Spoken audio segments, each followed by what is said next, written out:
নাম আমার বৃষ্টি, দেখতে আমি ততটাই মিষ্টি। কার বুকে এত সাহস? আমার মতো বৃষ্টির মিষ্টি চেহারার সাথে প্রতিযোগিতায় নামার সাহস কে দেখাবে? হ্যাঁ বৃষ্টি, আমার মা খুবই অসুস্থ রে। তুই আমাকে কয়েকটা টাকা ধার দিতে পারবি? কয়েকদিন পরেই দিয়ে দিব। হ্যাঁ শাপলা, কি বললি? তোর মা অসুস্থ, এই জন্য টাকা দিতে হবে? আমার কসমেটিক কিনবো কি দিয়ে? তুই যা তো এখান থেকে। আমার এখনো এই সপ্তাহের মেকআপটাও করা হয়নি, তোকে আমি একটা কানা করেও দিতে পারবো না। যা এখান থেকে। বৃষ্টির মুখে এমন স্বার্থপরের মতো কথা শুনে শাপলা মন খারাপ করে চলে যায়। হ্যাঁ আমি মানছি, তুমি আমাকে ছোটবেলা থেকে লালন পালন করে বড় করেছো, তাই বলি কি আমি তোমার বোনের ছেলেকে বিয়ে করব? এটা কি করে ভাবলে? আমি মোটেও একে বিয়ে করব না। হ্যাঁ হ্যাঁ, এখন তো না করতেই পারবি। মুখে জবান পোটার মতো পরিস্থিতিটা তো আমি তৈরি করে দিয়েছি। তোর বাবা মা তোকে জন্ম দিয়েছিল, সেটাই তাদের দায়িত্ব। আর তোর জীবনটা সুন্দর করে সাজানোর দায়িত্বটা তো আমার উপরেই ছেড়ে গেল। তোর বাবা মা তোকে জন্ম দিয়েই রাস্তায় ফেলে চলে গিয়েছিল। সেদিন তোর দায়িত্ব নেওয়ার মতো কেউ ছিল না। সেই দিন যদি আমি তোর দায়িত্ব না নিতাম, তোকে তো শিয়াল কুকুরে টেনে টেনে খেত। এরপরেও তুই বলবি আমার পছন্দটাই তোর পছন্দ নয়? বল। এরপর রহিমার বোনের ছেলে সজীবের সাথে বৃষ্টির একটি ছোটখাটো অনুষ্ঠানের মাধ্যমে বিয়েটা সম্পূর্ণ হয়ে যায় এবং বিয়ের কিছুদিন পরেই বৃষ্টি বলতে থাকে, আরে এই কবিতা, আমার বিয়ে হলো 15 দিন। এই 15 দিনের মধ্যে তুমি তো তোমার স্বামীর বাড়িতে 5 দিনের জন্য গেলে না। কি সমস্যা? এখানেই পড়ে থাকবি নাকি সারা জীবন? আরে বৃষ্টি, এটা কেমন করে তুমি কথা বলছো? আর আমি তো তোমার থেকে বয়সে অনেক বড়, তুমি তো আমাকে নাম ধরে ডাকছো। এটা কিরকম অসভ্যতা? আর তুমি এভাবে কেন বলছো? আমার স্বামীর বাড়িতে একটু সমস্যা চলছে, সেই জন্য আমি এখানে আছি। এটা নিয়ে তোমার তো সমস্যা হবার তো কোনো কারণ আমি দেখছি না। আরে তুমি কোথায় সমস্যা দেখবে? তোমার কি চোখ আছে নাকি? তোমার তো টোটটাও টোটি জায়গায় থাকে না। মুখ দেখা কোথাকার বেঞ্চি মেয়ে এসে পড়ে আছে বাপের বাড়িতে দিনের পর দিন। তুমি কি এটাও জানো না, মেয়েদের বিয়ে হয়ে গেলে বাবার বাড়িতে আর কিছুই থাকে না। এখানে শুধু শুধু পড়ে পড়ে অন্নগুলো ধ্বংস করছো। তোমার মা আর ভাই তো কিছুই বলবে না, কিন্তু সব কথা তো আমাকেই বলতে হবে। সব কিছু দেখভাল করে রাখার দায়িত্ব তো আমারই, তাই না? তুমি এখান থেকে এই মুহূর্তেই চলে যাও। আরে বৃষ্টি, আজকে তো আমার একটুও ভালো লাগছে না। আমার বোনটা এভাবে কিছু না বলে স্বামীর বাড়িতে চলে গেল। ওর স্বামীর বাড়িতে জানো অনেক সমস্যা চলছে, বলেছিলাম কয়েকটা দিন এখানে থাক। আরে চলে গিয়েছে, এটা নিয়ে তো ভাববার কি আছে? তার বিয়ে হয়ে গেছে, এখন কি সবকিছু তোমাদের বলে বলে করবে নাকি? হয়তো বা তার স্বামীর বাড়িতে সব সমস্যা মিটে গেছে, তাই চলে গেছে। তোমাকে বলার প্রয়োজন মনে করিনি। মা, আমি তো চলে যাচ্ছি বিক্রমপুর গ্রামে। এই পুরো বৈশাখ মাসটা জুড়ে ওখানেই কাজ করব। তুমি আর বৃষ্টি সাবধানে থেকো, কোনো ঝগড়া ঝামেলা করো না। এরকম করলে লোক হাসাহাসি হবে। আরে ওই বৃষ্টি, তুমি তো এখনো বাহিরে এলেই না। আমি তো চলে যাচ্ছি নাকি? আমি তো আর বসে থাকবো না, পুরো বৈশাখ মাস ওখানেই থাকবো। তুমি এখানে মায়ের ঠিক মতো খেয়াল রেখো, নিজেও সাবধানে থেকো। আরে চলে যাচ্ছ, চলে যাও না। এখানে তো হাক ডাক করে ডাকার কি আছে? আমি এখানে রান্না করেছি, আমি আসতে পারবো না, তুমি চলে যাও। বাবা তুই চলে যা, সাবধানে যাস রে বাবা। দেখিস নিজের আবার রোগ টুক বাঁধাস না। বৌমাকে আর ডেকে লাভ নেই, অযথা শুধু ঝামেলা বাড়বে। আমাকে নিয়ে কোনো চিন্তা করিস না, আমি বৌমার সাথে কোনো রকম ঝামেলা করব না। এরপর সজীব মনে কিছুটা কষ্টের চাপ নিয়ে বিক্রমপুরের উদ্দেশ্যে রওনা করে। সজীব বিক্রমপুর চলে যায়। অন্যদিকে বৃষ্টির আচরণ খুবই ভয়াবহ। ও মা, এ কি গো বুবুজান, কোনো খবর পাতি না দিয়ে তোমরা চলে এলে, কি সৌভাগ্য আমার। আরে রাখ রাখ, কিসের কি সৌভাগ্য? নিজের ছেলেকে বিয়ে করিয়ে নিলি, একটা খবরও দিলি না। লোক মুখে শুনে এলাম তোর বৌমাকে দেখতে। হ্যাঁ কাকিমা, তুমি এটা একদম ঠিক করনি। আমার 10টা নয় 5টা নয়, একটা মাত্র চাচাতো ভাই, আর তুমি বিয়েটা করিয়ে নিলে, কোনো খবর দিলে না। আরে বৌমা কি করছো? দেখো তোমার চাচি শাশুড়ি এসেছে আর তোমার বোন এসেছে, ওদের সাথে কথা বলো।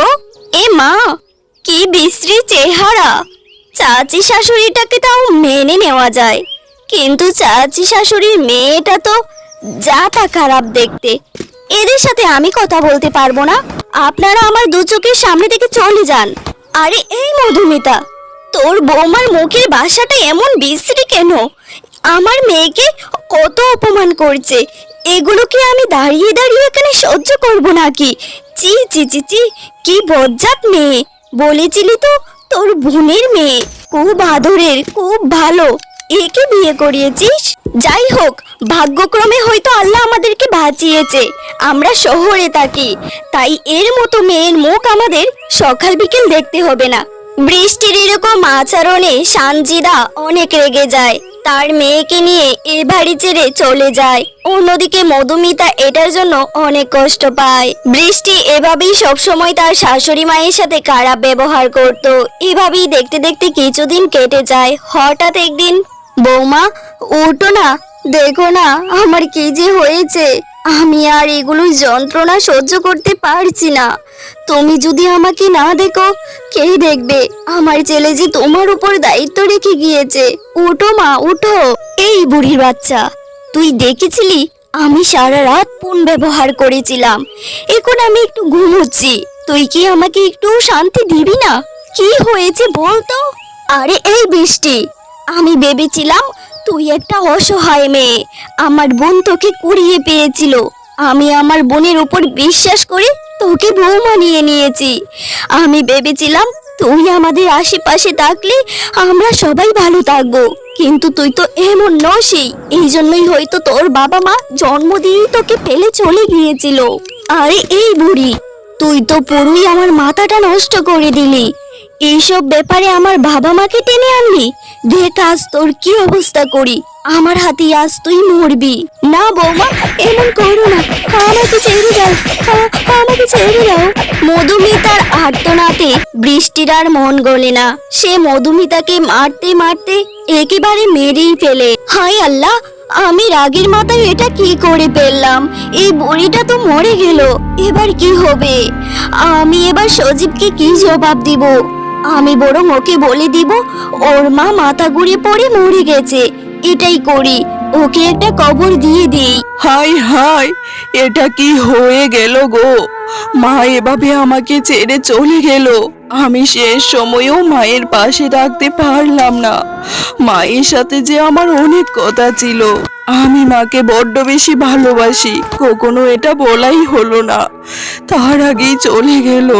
তুমি যদি এভাবে কষ্টে ভেঙে পড়ো, আমার কি হবে? আমিও তো মাকে আমার মায়ের জায়গাটাই দিয়ে দিয়েছিলাম। আমিও তো মাকে খুব ভালোবেসেছিলাম। মা বড্ড ভালো মানুষ ছিলেন। এভাবে চলে যাবেন বুঝতেই পারিনি। কি হয়ে গেল? কাঁদিস না মা বৃষ্টি, আমি তোকে আমার বোনের হাতে তুলে দিয়েছিলাম। ভেবেছিলাম আমার কিছু হয়ে গেলেও আমি নিশ্চিন্তে থাকতে পারবো, আমার বোন তোকে ভালো রাখবে। এখন দেখ না, ক্ষুধার কি লীলা খেলা, আমি রয়ে গেলাম, আমার বোনটাই চলে গেল। হে রে মা, মৃত্যু কি আর বলে কয়ে আসে? সবাইকেই তো একদিন মরতে হবে। এ তো কান্নাকাটি করিস না, নিজেকে সামলা।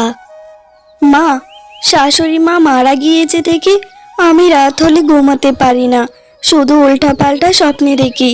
তুমি কয়েকদিন এসে আমার সাথে থাকো, কাজলকেও সাথে করে নিয়ে এসো। ঠিক আছে মা, তুই কোনো চিন্তা করিস না, আমি কাজলকে নিয়ে কালকে সকালের মধ্যেই চলে আসব। আরে এই বৃষ্টি, এখনো ঘুম থেকে উঠিসনি? বাড়ির লক্ষ্মীরা যদি এরকম 12টা অবধি ঘুমায় তাহলে কি হয় এ বাড়িতে? উঠ বলছি।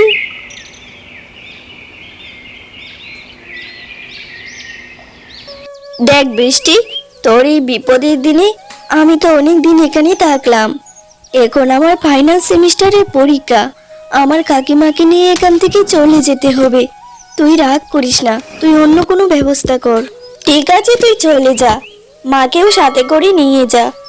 এটা নিয়ে তো রাগারাগির কি আছে, চলে যা। দেখো বাবা, তোমাদের বিপদের দিনে তো সঙ্গ দিতে ঠিকই এসেছিলাম, কিন্তু কাজলের মা অনেক অসুস্থ। কাজলের এখন ফাইনাল সেমিস্টার পরীক্ষা, আমাকে তো যেতেই হবে কাজলকে নিয়ে এখান থেকে। তুমি বরং এই কয়েকদিন তোমার বোনকে এখানে এনে রাখো, তাহলে বৃষ্টির মনটা একটু হলেও ভালো থাকবে। হ্যাঁ মা, আপনি একদম ঠিক কথা বলেছেন। আপনাদের যখন যেতেই হবে, আমি বরং কবিতাকে কয়েকদিনের জন্য এখানে নিয়ে আসি। হ্যাঁ দুলাভাই, এটাই করেন, এটাই সবচাইতে ভালো উপায়। নয়তো আপু তো একদম একা হয়ে যাবে। এই কি, তুই এখানে? তাও আবার তোর মরা মায়ের শাড়িটা পরে এখানে চলে এলি? কি ব্যাপার, আমার সামনে কেন এলি? তোকে না ওই তারিখে ভালো মতো বুঝিয়ে দিয়েছি কি করে বাবার বাড়ি ছেড়ে থাকতে হয়। মায়ের শাড়িটায় হাজারটা স্মৃতি জড়িয়ে আছে, সেই জন্য মায়ের শাড়িটা পরেছি। তাছাড়া তুমি তো খুব দেখাচ্ছ দুঃখে আছো, কষ্টে আছো, কিন্তু তোমার কথাবার্তা শুনে তো মনে হচ্ছে না তুমি এতটাও দুঃখে আছো। আমি এই বাড়িতেই থাকবো আজকে থেকে, এখান থেকে কোথায়ও যাব না। তুমি কি করবে করে নিও। আরে ইয়ার, আমার কপালটাই পুরা, একটা বুড়িকে মেরে দেরে শেষ করলাম, আর এখন আরেকটা এসে জুড়েছে। তুই যদি এই বাড়ি ছেড়ে চলে না যাস, তোর মায়ের যে হাল করেছি তার থেকেও খারাপ হাল আমি তোর করব। আমি তোর মাকে মেরেছি, আমাকে দেখে ভয় পাস না? আমি তোকে মারতে 2 মিনিটও ভাববো না, চোখের সামনে থেকে দূর হ। আরে কবিতা, পাগল হয়ে গেছিস তুই? তোকে বারবার বলেছি আমার বউকে অযথা সন্দেহ করিস না। ও কতটা কষ্ট পেয়েছে মা মরে যাওয়ায় তুই জানিস? জানি দাদা, তুই আমার কথা বিশ্বাস করবি না, তাহলে এই শোন, মোবাইলের রেকর্ডিং এ সব রেকর্ড আছে। তুই যদি এই বাড়ি ছেড়ে চলে না যাস, তোর মায়ের যে হাল করেছি তার থেকেও খারাপ হাল আমি তোর করব। আমি তোর মাকে মেরেছি, আমাকে দেখে ভয় পাস না? আমি তোকে মারতে 2 মিনিটও ভাববো না, চোখের সামনে থেকে দূর হ। বাহ বৃষ্টি বাহ, অভিনয়ে তুমি সেরা গো, সেরা, অনেক সেরা। আর যা ভালো মতো পারো না পারো, অভিনয়টা খুব সুন্দর পারো। তোমার তো এখানে না পর্দায় থাকা উচিত ছিল। কি করে তুমি আমার মাকে মারলে? একে তো মেরে ফেললে, তারপর এত সুন্দর করে নাটক করছো, দুঃখে একদম জর্জরিত হয়ে যাচ্ছ। আর আমি কি বোকা, তোমার সব নাটক নীরবে সহ্য করে যাচ্ছি আর ভাবছি বেচারি সত্যি কত অসহায়। আমার ভুল হয়ে গেছে, রাগের মাথায় না হয় একটা ভুল করেই ফেলেছি, ক্ষমা করে দাও না। আরে কবিতা, এটা কি তোর ভাইয়াকে বলা খুব দরকার ছিল? এই জন্যই বলি হারি, তোদেরকে দেখলেই আমার মেজাজটা একদম নষ্ট হয়ে যায়। যত সব পাল তুমি, ক্ষমা করে দাও, আর কখনো এমন করবো না। দোহাই লাগে, আমাকে পুলিশে দিও না, আমার যে বড্ড ভয় করে। আরে এই মেয়ে, তুই কি মানুষ? তোর যেটা উচিত জায়গা সেখানেই থাকবি। চল, তোর একমাত্র উপযুক্ত জায়গা জেলখানা, সেখানেই হবে তোর আসল সাজা। এরপর বৃষ্টির সারা জীবনের মতো যাবজ্জীবন জেল হয়ে যায়। রাগে মানুষ অন্ধ হয়ে যায়, অহংকারে বুদ্ধি নষ্ট হয়। রাগ কণিকের পাগলামি, যার ফল দীর্ঘস্থায়ী পাপ। নম্রতা ও বিনয় মানুষকে বড় করে, রাগ ও অহংকার ছোট করে। প্রিয় দর্শক, এই গল্পটি দেখে যদি আপনারা কিছুটা হলেও শিক্ষা পেয়ে থাকেন, তাহলে লাইক, কমেন্ট, সাবস্ক্রাইব করতে ভুলবেন না। সবাই ভালো থাকবেন, আল্লাহ হাফেজ।